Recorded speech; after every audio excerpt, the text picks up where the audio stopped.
They say silence is the absence of sound. But anyone who has worked the night shift at Santa Madalena knows that silence, in fact, has weight. It pulses.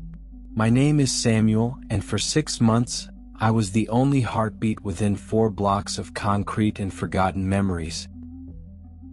The psychiatric hospital was decommissioned in 1994, but the government still paid for someone to ensure that addicts or the curious didn't enter. The job was simple: walk, observe, lock the doors. Or at least that's what I thought. The problem wasn't the empty corridors. The problem was the inner garden, where nothing was supposed to grow.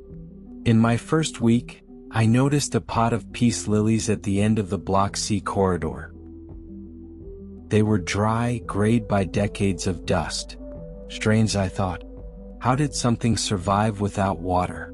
That night, I wrote in my log, "Plant pot in corridor C."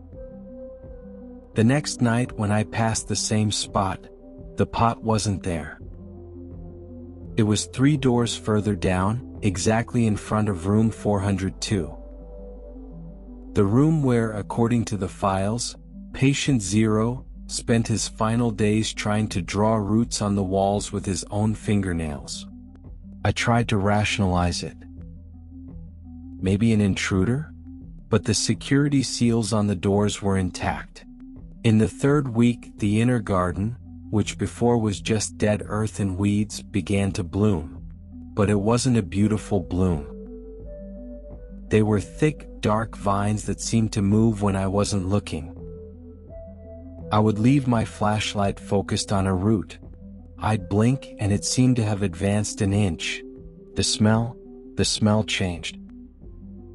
It was no longer the smell of mold and old medicine. It was the smell of wet earth. As if the hospital were transforming into an indoor forest. One night, I heard a sound of something being dragged. A damp sound. I went to Block B. Moss had taken over the steps. It was too soft, almost like human skin.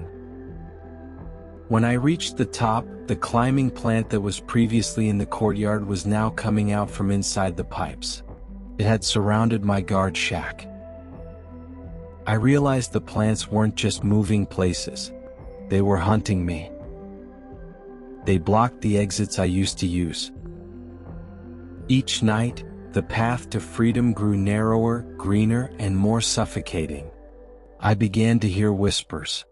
Not human voices, but the sound of leaves hitting each other, forming words. "Stay," they said. "Nurture us." I found an old doctor's diary. He wrote that the patients didn't suffer from madness, but from something he called the call of the earth. They felt roots growing under the floor. They tried to open their own chests to plant seeds. The hospital wasn't closed for lack of funds. It was closed to serve as a greenhouse. And I was the new fertilizer. I didn't finish the shift that night. I ran. I felt something grab my ankle, a branch or perhaps a hand made of wood and thorns. I left my flashlight, my radio, and my sanity in that corridor. Today, I live on the 15th floor of a commercial building. I have no flowers. I have no grass. But sometimes, when the apartment is in absolute silence, I hear the sound of something dragging in the hallway. And when I look through the peephole, I see a small green leaf fallen right in front of my door. They found me. They always find a place to grow. If you see a plant growing in a place where it shouldn't, do not water it. Do not go near it. Some roots are too deep for our understanding. If you enjoyed this account, subscribe to the channel.